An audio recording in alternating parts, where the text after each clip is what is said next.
Shalom, salam sejahtera bagi kita semua.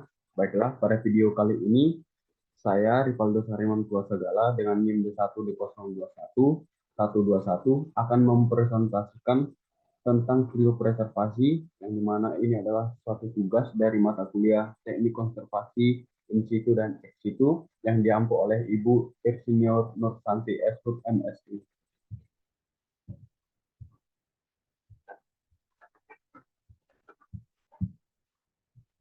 Kriopreservasi merupakan suatu teknik konservasi ex situ yang digunakan untuk mempertahankan suatu spesies dalam keberadaannya yang tergolong punah atau keberadaannya yang harus dipertahankan. Kriopreservasi sendiri adalah yang berasal dari kata Yunani kraios yang berarti dalam beku, secara harfiah berarti pengawetan dalam keadaan beku. Ini adalah proses di mana organel sel, matriks ekstraseluler, organ atau konstruksi biologis, apapun yang rentan terhadap kerusakan yang disebabkan oleh kinetika kimia tidak diatur, diawetkan dengan pendinginan hingga suhu sangat rendah menggunakan nitrogen cair. Dengan kata lain bahwa kriopreservasi ini menggunakan teknik pembekuan yang dimana proses penghentian sementara kegiatan hidup dari sel tanpa mematikan fungsi sel, di mana proses hidup dapat berlanjut setelah pembekuan dihentikan atau dilakukan proses pencairan. Kriopreservasi merupakan teknik penyimpanan jangka panjang dengan suhu yang sangat rendah untuk mengawetkan sel atau jaringan hidup yang utuh secara struktural untuk jangka waktu lama dengan biaya yang relatif ramah. Ilmu yang berkaitan dengan kegiatan ini dikenal dengan cryobiologi. Kriopreservasi adalah penyimpanan bahan biologis yang tidak mematikan pada suhu yang sangat rendah, yang digunakan pada suhu nitrogen cair dengan suhu minus 196 derajat Celcius. Hampir semua aktivitas metabolisme sel terhenti dan sampel dapat dipertahankan dalam keadaan tersebut untuk waktu yang lama. Namun hanya sedikit bahan biologis yang dapat dibekukan tanpa mempengaruhi kelangsungan hidup dari sel tersebut. Mengapa pelestarian itu penting? Karena hingga 2 dekade yang lalu, sumber daya genetik semakin menipis karena terus-menerus dirusak oleh manusia.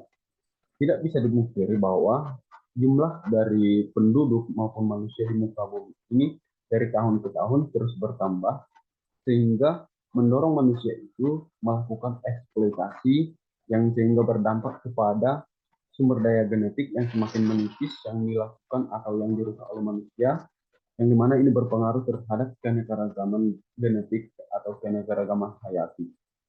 Oleh karena itu sangat penting bagi banyak spesies elit, penting secara ekonomi dan terancam punah untuk dilestarikan agar dapat tersedia saat dibutuhkan. Cara penyimpanan yang konvensional tidak mampu mencegah kerugian yang disebabkan oleh berbagai sebab. Metodologi baru harus dirancang untuk pelestarian material dalam jangka panjang. Sejarah.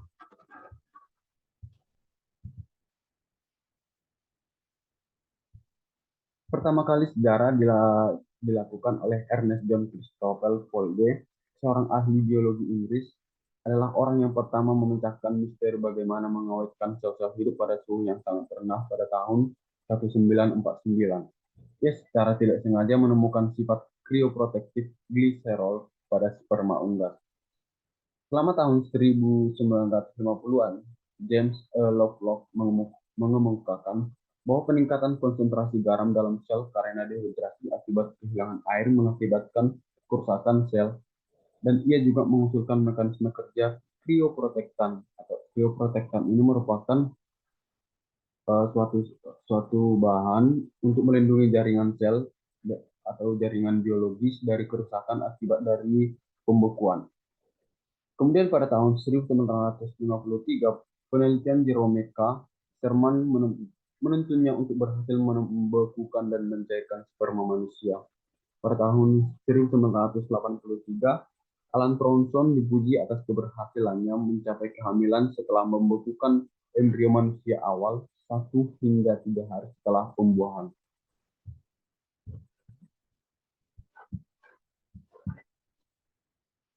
Adapun metode penyimpanan yang dilakukan dalam kriopreservasi ini adalah yang pertama kriopreservasi.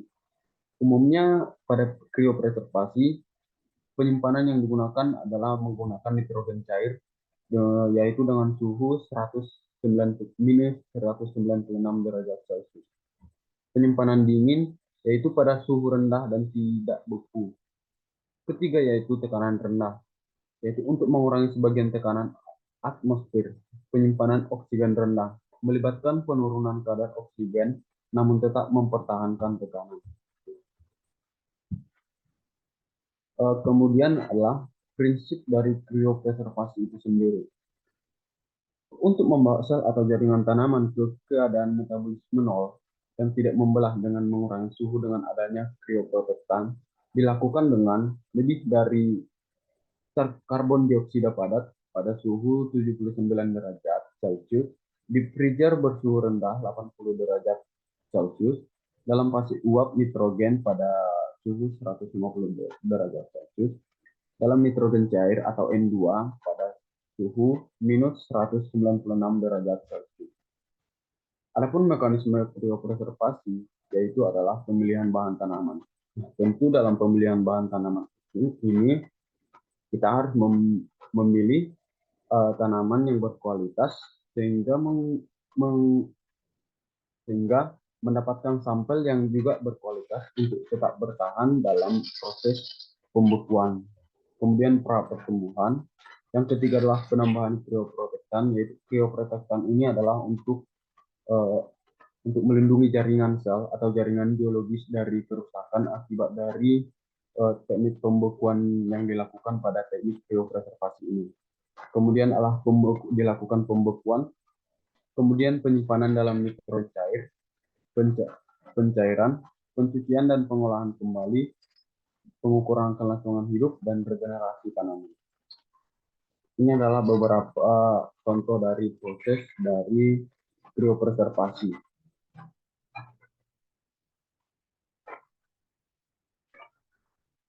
Yang mana ini menggunakan krioprotektan ini pada suhu 25 derajat Celcius, menggunakan nitrogen cair.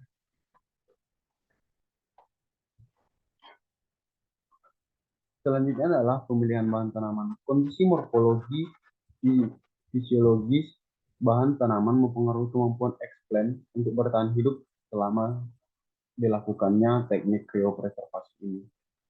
Sel atau jaringan dari fase akhir atau fase log. Berbagai jenis jaringan dapat digunakan sebagai berikut. Yang pertama itu adalah telur. Yang kedua, antera atau serbuk sari pada tanaman.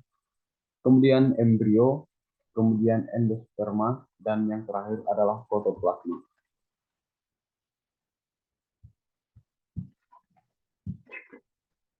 Kemudian faktor-faktor yang perlu diperhatikan dalam pemilihan bahan tanaman.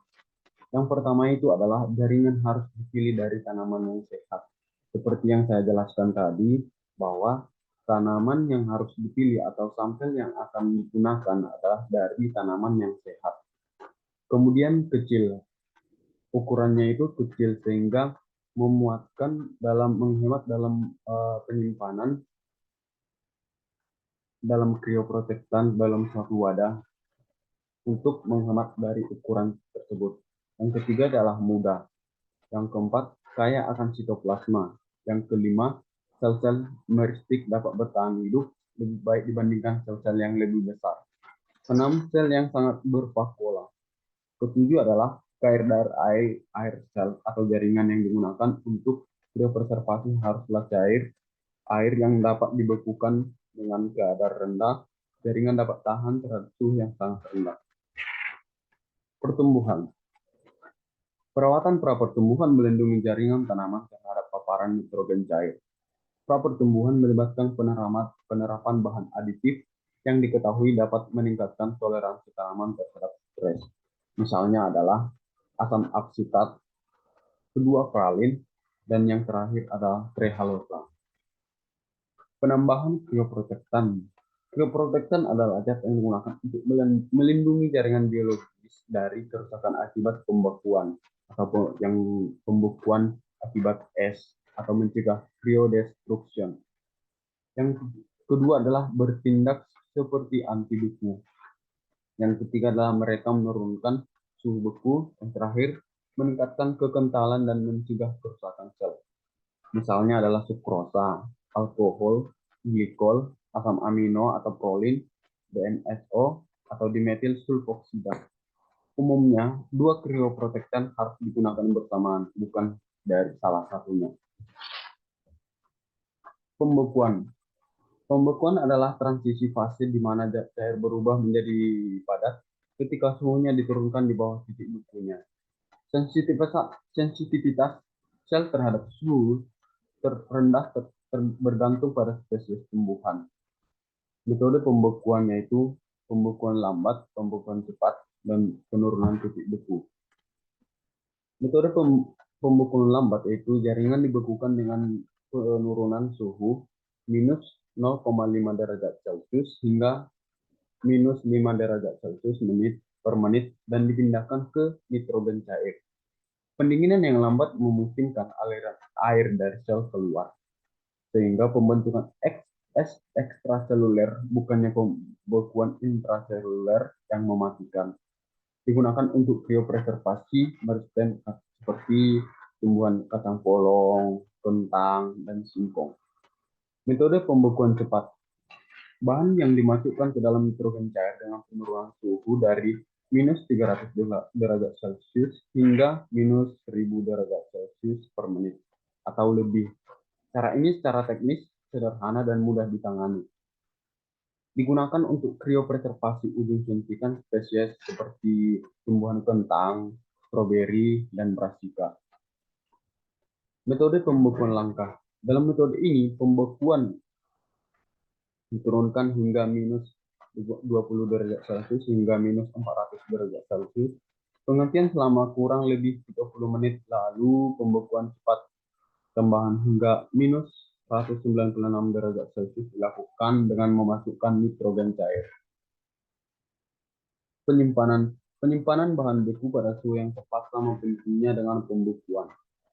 Sel atau jaringan beku disimpan pada suhu berkisar antara minus 70 derajat Celcius hingga minus 196 derajat Celcius. Suhu harus cukup rendah untuk penyimpanan sel jangka panjang guna menghentikan semua aktivitas metabolisme dan mencegah cedera biokimia. Penyimpanan jangka panjang pada suhu minus 196 derajat Celcius dan pasokan nitrogen cair esensial yang konstan. Suhu di atas minus 130 derajat Celcius, pertumbuhan kristal es dapat terjadi di dalam sel, sehingga mengurangi keberlangsungan hidup sel. Penyimpanan idealnya dilakukan di lemari es nitrogen cair pada suhu 150 derajat Celcius dalam fase uap atau minus 196 derajat Celcius dalam fase cair. Mengapa nitrogen cair ideal untuk kriopreservasi? Alasan yang pertama yaitu adalah disebut juga sebagai cairan kriogenik. Secara kimia inert, biaya yang relatif rendah, tidak beracun, dan tidak mudah terbakar. Dan yang terakhir adalah ketersediaannya yang terjangkau. Kemudian ada proses pencairan. Proses yang dilakukan dengan memasukkan vial berisi sampel ke dalam penangas air hangat dengan suhu 35 hingga 40 derajat Celcius dengan putaran kuat atau 15 detik, sehingga proses pencairan vial dipindahkan ke bak lain pada suhu 0 derajat Celcius. Penting bagi kelangsungan hidup jaringan sehingga tabung tidak boleh dibiarkan dalam penangas air hangat setelah es mencair. Pencucian dan rekulturasi. Bahan yang diawetkan dicuci beberapa menit untuk menghilangkan krioprotektannya. Bahan tersebut kemudian dikultur kembali dalam media segar. Apabila krioprotektan yang digunakan memiliki tingkat toksik atau tidak toksik yang rendah, maka kultur tersebut tidak boleh dicuci namun cukup dikultur ulang. Pengukuran viabilitas. Pertumbuhan kembali tanaman dari jaringan atau sel yang disimpan merupakan satu-satunya ujian kelangsungan hidup dari bahan tanaman tersebut.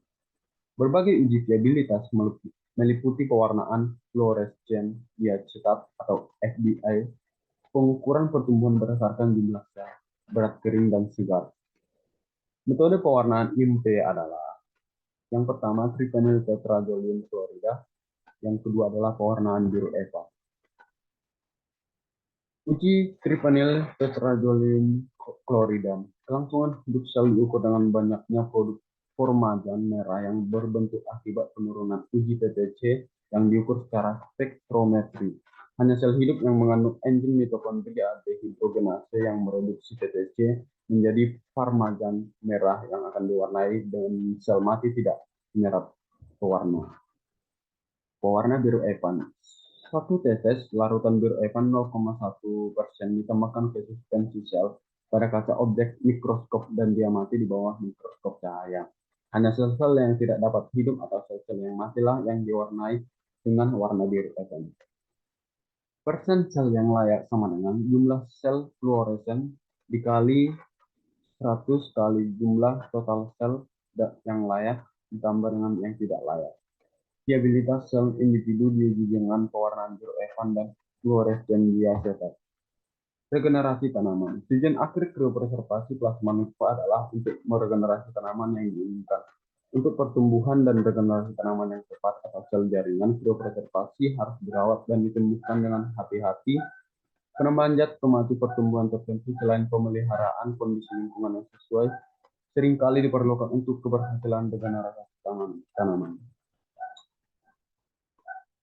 Ini adalah beberapa list bahan tanaman yang digunakan dan tanaman yang digunakan yang telah berhasil. Yang pertama itu seperti bahan tanaman cell suspension yang dari spesies tumbuhan Origa sativa atau padi, Glycinemax atau kedelai, Diames atau jagung, Nicotiana labasum, tembakau, Capsicum annum atau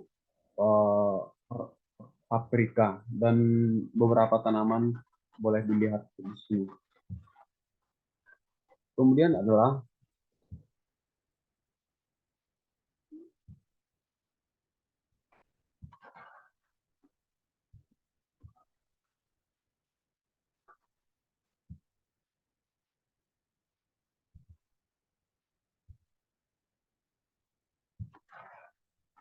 preservasi embrio, pengaplikasian